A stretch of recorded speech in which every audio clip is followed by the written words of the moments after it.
Silent Hill, horror movies don't scare me anymore. And that's what we're talking about, is horror movies aren't really as scary as the games. I mean, I think there are some movies that really, they can scare the crap out of me sometimes, depending on the movie. But it really has to hit an area where video games can't reach. It has to hit an area where you can't make a game out of it. Like you can't make a game out of Paranormal Activity. You can't. There's. I don't really. Well, I think they could, but you'd have to be really particular about how you bring about that.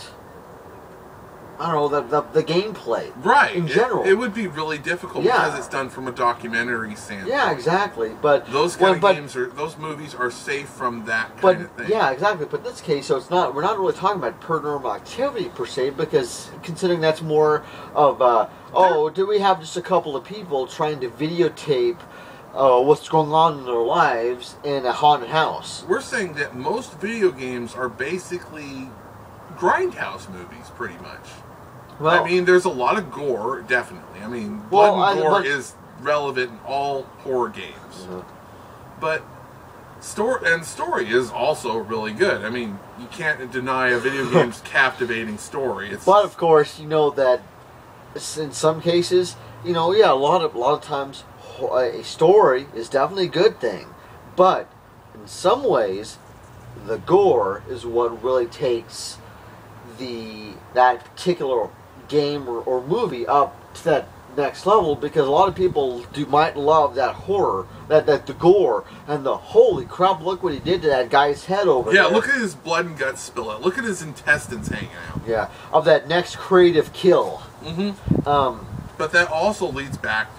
Unfortunately, that's not what the horror games are really. I mean, yes, blood and gore is part of the horror games, but in a way that leads back to the first-person shooter, and that's not what the horror game is trying to do. It's trying to fucking scare you out of your skin. It's trying to make you think about when the next time you actually do want to play your game. Like, I'm a little scared. I'm feeling. I just watched a horror movie last. I don't know if I want to play my game right now. Well, that's what really frightened me about when I would play like Silent Hill. Like, I would be playing my Silent Hill game as an example. I got the crap scared out of me when I was playing that game. Like as an example, locker. Like in Silent Hill 1, like he just said, there was a point in the game where there was my character would be going into this locker room in the school. I know that sounds sick, but. But, you'd go up to this locker, and it would be okay, but then later on in the other world version of the school, you'd see and hear the locker just shaking and shaking and shaking, like, good God, I don't want to open that locker because I don't know what's in there. You'd go in there, okay, you'd open up, and it's nothing covered with blood.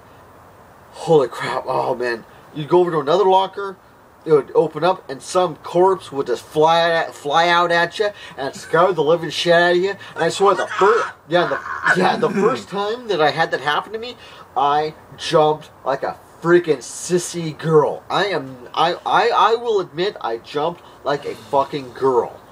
Now, see, the last time I did that with a movie was Aliens 2, and I was very young. I hate to say it, but a lot of our generation has gotten desensitized to violence because of movies from the 80s and 90s, because they were mostly grindhouse and graphic pictures, and we saw them when we were kids. Well, I think there's a difference between grindhouse and horror movies. I mean, like say Aliens with you, that was just more of a suspenseful, just scary. Where the fuck is that alien? I tuned in when I was, I was about 10 years old. I tuned in on HBO one night, and I caught the bit where Bishop was getting torn. He was puking up guts and getting torn in half. And all of a sudden, we seen the Queen alien. I don't know what the fuck's going on. I'm scared out of my mind because I'm a little child. Yeah. I mean, I practically peed myself. Yeah. The point is, after seeing that movie, all horror movies lost their horror to me, and I started watching them almost like they were comedies, almost, or it's like, I know this guy's gonna die. It's because you, after seeing this, it was breaking your horror virginity. Exactly. Holy shit! There's some scary thing happening. It blew my mind at how scary. Yeah. I mean, yeah. Later on, I found out. Oh, he's an android, so it wasn't a big deal. It wasn't as bad as I thought it was, but it's still the idea. It's still the idea that holy motherfucker, there's something chewing this guy apart. Holy shit! I know, and that's just saying that older movies do have the edge on the horror genre. That's why. That's a whole other discussion about remakes, or like originals versus remakes. That's a whole other discussion. We can say old versus new, but I'm sure that's a whole other discussion, guys. Right.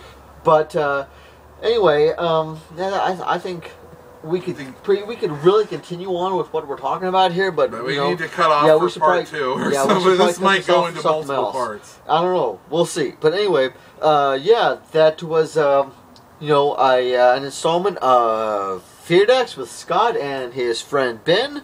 Al would like to say thank you for watching and good night. Ciao.